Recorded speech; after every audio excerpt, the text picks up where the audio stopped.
प्लासी में हुआ क्या था और क्यों ये इतना निर्णायक साबित हुआ? शुरू करते हैं उस वक्त के माहौल से। हाँ, 18वीं सदी का मध्य था और बंगाल वो तो उस वक्त हिंदुस्तान का सबसे अमीर सूबा माना जाता था। एकदम, बहुत उपजाऊ, व्यापार का बड़ा केंद्र। हाँ, और नवाब थे सिराजुद्दौला।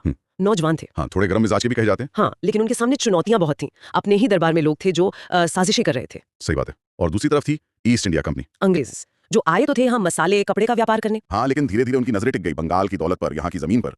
मतलब वो सिर्फ व्यापारी बनकर नहीं रहना चाहते थे। यहीं से वो टकराव शुरू होता है ना? बिल्कुल, स्रोत बताता है कि कंपनी ने कलकत्ता में फोर्ट विलियम में किलेबंदी शुरू कर दी बिना नवाब की इजाजत के। अच्छा, हाँ, तोपे जमा करने लगे और तो और जो टैक्स वगैरह देना होता था नवाब को, उसमें भी आनाकानी करने लगे। ये बात तो नवाब को चुभी होगी। जाहिर है, सिराजुद्दौला को लगा कि ये तो सीधी चुनौती है मेरी सत्ता को।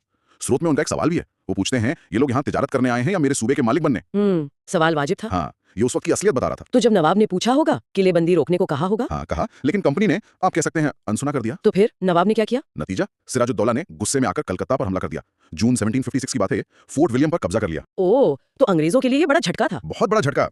कई अंग्रेज भागे, कुछ पकड़े भी गए। एक बार तो लगा कि शायद नवाब ने कंपनी को सबक सिखा दिया है। लेकिन बात यहीं खत्म नहीं हुई होगी। नहीं, बिल्कुल नहीं। स्रोत कहता है अंग्रेजों ने इसे अपनी बेइज्जती समझा, बदला लेने की ठान ली। अच्छा, मद्रास से एक अफसर को भेजा गया फौज के साथ, रॉबर्ट क्लाइव। बड़ा शातिर और महत्वाकांक्षी आदमी था। क्लाइव? हाँ, नाम तो सुना है। क्लाइव ने आते ही पहले तो कलकत्ता पर वापस कब्जा किया। अब माहौल और बिगड़ गया, तलवारें खींच गई थी दोनों तरफ। मतलब बातचीत की कोई गुंजाइश नहीं बची। कोशिशें तो हुई, पर स्रोत बताता है कि उनमें ईमानदारी कम थी। दोनों पक्ष एक दूसरे को तौल रहे थे।